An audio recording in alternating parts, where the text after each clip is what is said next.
I think that I've said things similar to this in other episodes. A franchise is a very powerful tool. If you do it right, great. If you don't do it right, don't make it.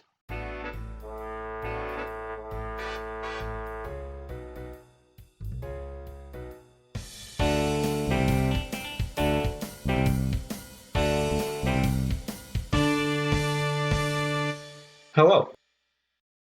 It's time to sit down, put in those earbuds so as not to disturb the neighbors, and join us for another episode of Off Book, a podcast where we talk all about Broadway, movies, TV shows, and anything else that we want to geek out about. I'm Marc Stoufer III. And I'm Ashley Szurna. Today we're going to be talking about movie franchises, what makes some work, what makes some not work, and examples of both. Franchises are dominating the film industry right now, and they have been for a while. If you look at Harry Potter, Back to the Future, Star Wars, Indiana Jones, Star Trek, Mission Impossible, Pirates of the Caribbean, Men in Black, Despicable Me, James Bond, he has recorded 23 movies in the Marvel Cinematic Universe. It's not hard to see why studios keep making sequels and franchises. Some of them have become cult classics, but there are just as many franchises that are really bad, like a new Twilight. So what separates the ones that work from the ones that don't? I think that on paper, making a franchise seems so much better than making a movie, because everybody seems to get a better deal out of it. The studios get more money, the filmmakers get to tell greater and more complex stories, the actors get more work and get paid more, the audiences get to see more of the stories with the characters they love. It seems like it's the perfect idea. So I think that there's a lot of that thinking where if we just keep making more, it's going to be better. And I think that that's one of the reasons that franchises are being made so often. Mm-hmm.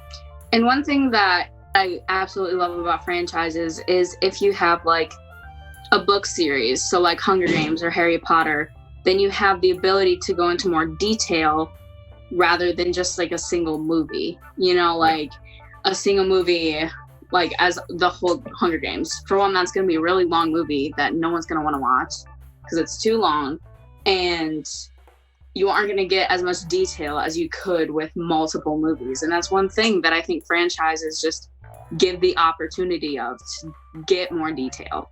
Exactly. And I think that there's so much more character development you can do. If you look at, speaking of the MCU, if you look at the character of Iron Man in the first Iron Man movie compared to his character in Endgame, there's so much character growth.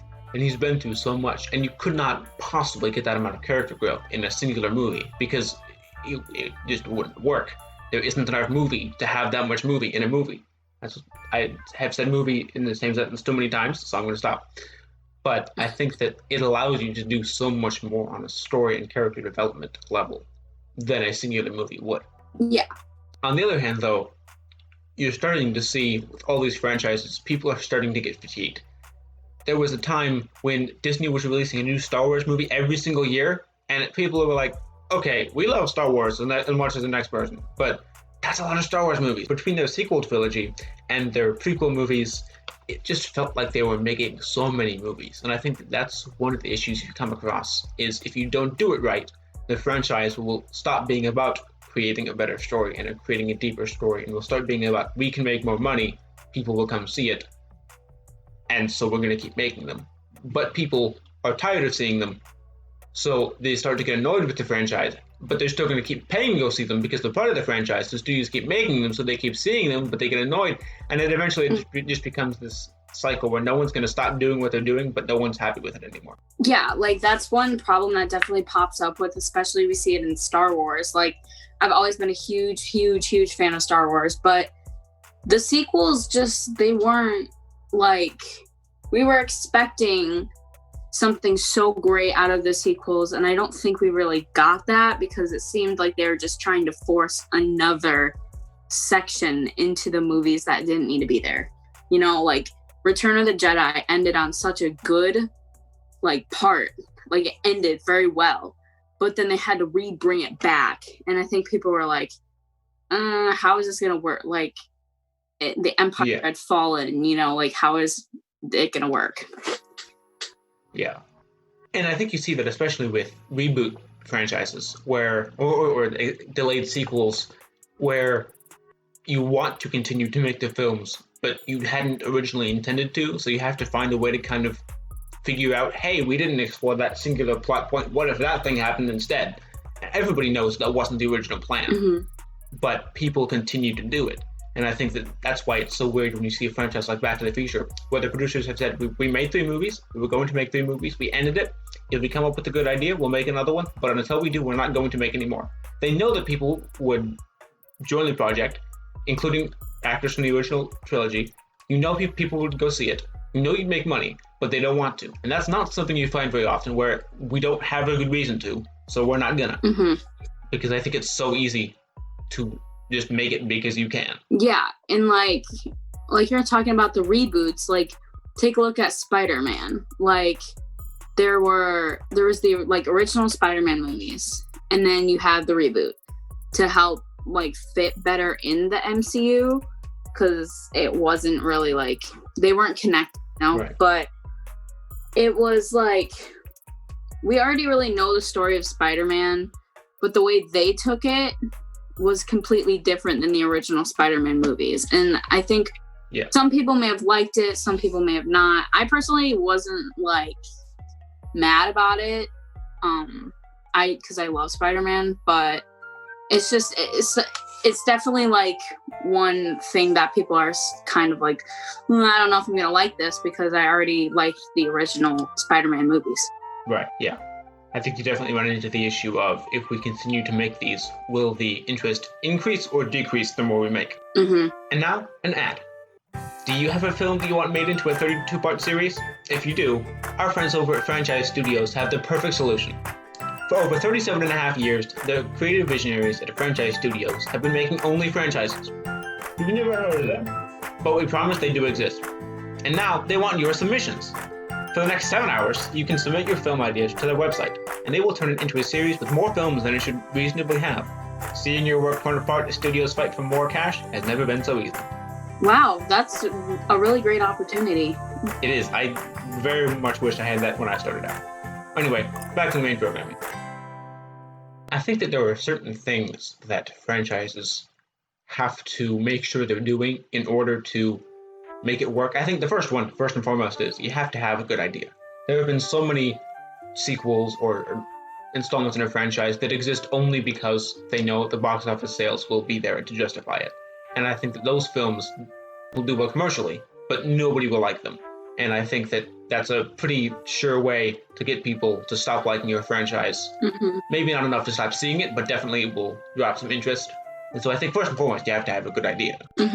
Yeah, and that's why I definitely think that having franchises come from like books are like definitely like ones that will hit like high numbers in sales and with money. Obviously, you already have it planned out, you know, it's people have already experienced it, but they want to see it in a whole different light.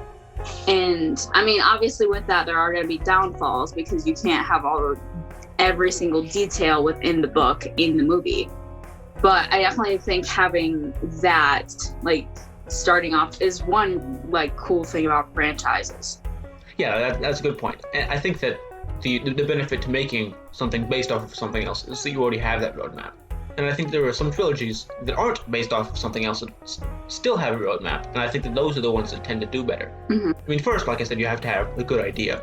But then I think you also need to know where you're going. I think that was a lot of the criticism of the most recent trilogy in Star Wars, was that it was very clear that they had no idea what they were doing before they started.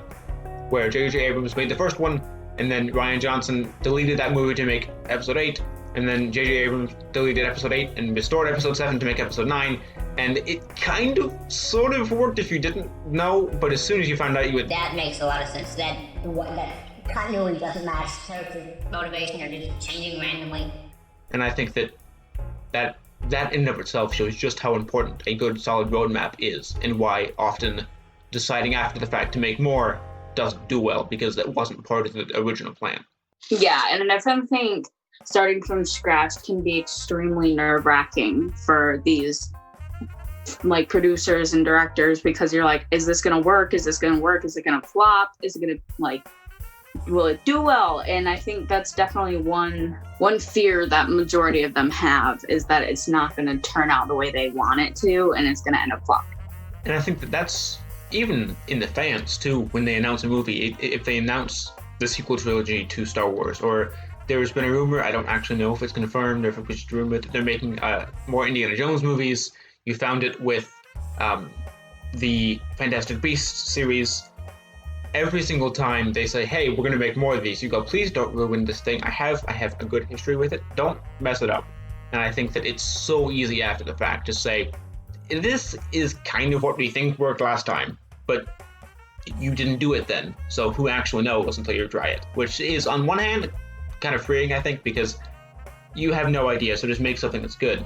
But I think that all too often, it's not something that's good. It's something that you think matches the last thing that was good. Yeah. And I mean, luckily for us, there are a bunch of franchises that have just blown up. Like, there are some that are so good. Like, obviously with Star Wars, a lot of people love it. Marvel, all of those movies, and like Harry Potter, Hunger Games, Lord of the Rings. Those are all really good examples of like good franchises. They all got a lot of money, obviously, because they blew up. But then obviously we have the not so good franchises. Like Twilight. No offense, Twilight.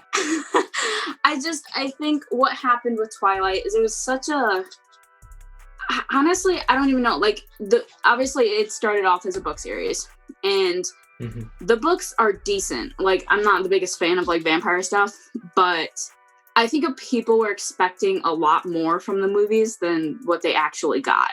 Right. So Twilight didn't come off as good as they hoped it would have.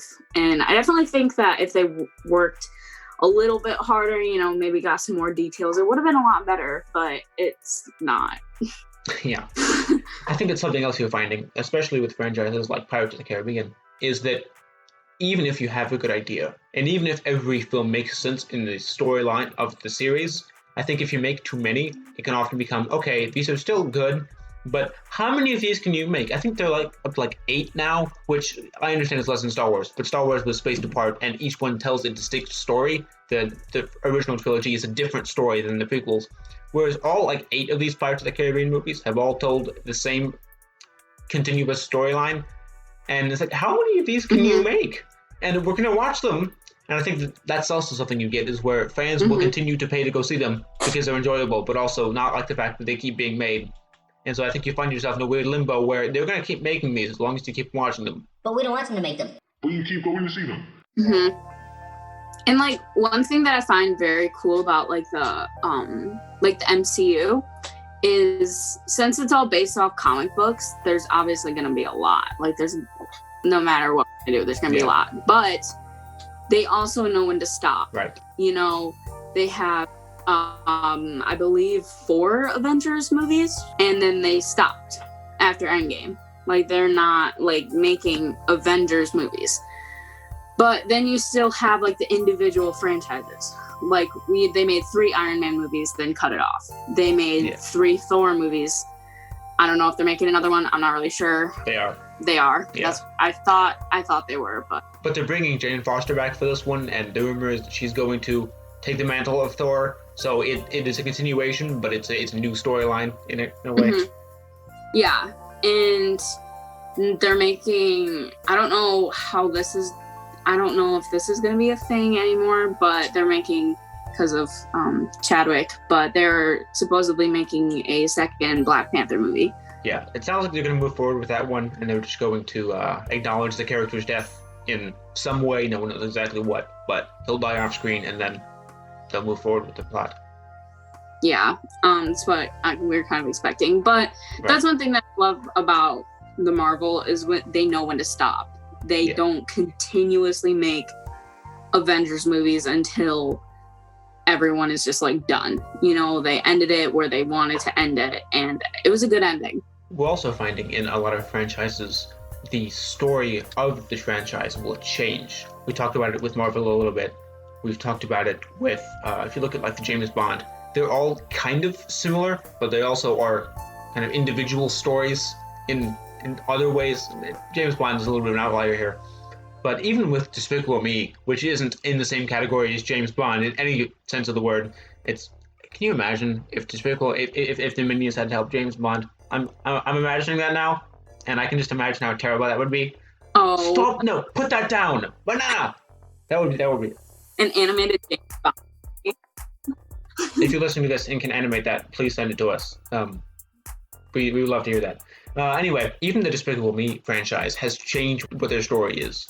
They told the story of Gru, and then it became a spy flick, and then the Minions got their own movie, which, love it or hate it, that was a way to make it so that it wasn't 3 copies of the exact same movie. They were telling different stories, and I think that not only do you need to have an original idea and have a roadmap and know when to stop, but I think you also need to make sure that the movies you're making aren't just copies of the last movie you made. It's something that is different and original in its own way. Mm-hmm. So overall, I definitely think franchises are one of the best things that has hit the cinema, and even like books. But they give you a sense of detail that single movies can't. Like, even if you take a look at the Series of Unfortunate Events movie and then the Series of Unfortunate Events like Netflix series, they're the same thing, but the series has so much more to it, where the movie is just kind of the movie. I think that I've said things similar to this in other episodes, but I think that a franchise is a very powerful tool for filmmakers and Hollywood to use. And I think that if you use it right, it can give you so much more detail and longevity, and it can be a great experience for everybody involved. And if you do it wrong, it can destroy the entire story. So if you do it right, great. If you don't do it right, don't make it. Mm-hmm. Yeah, I totally agree with that. Anyway, this transmission has now terminated. Thank you for participating. Next week's episode, we will be talking about emotion in the arts. Make sure you don't miss that. Until then, aloha, which means hello and goodbye. In this case, it means goodbye. We're gone. Goodbye.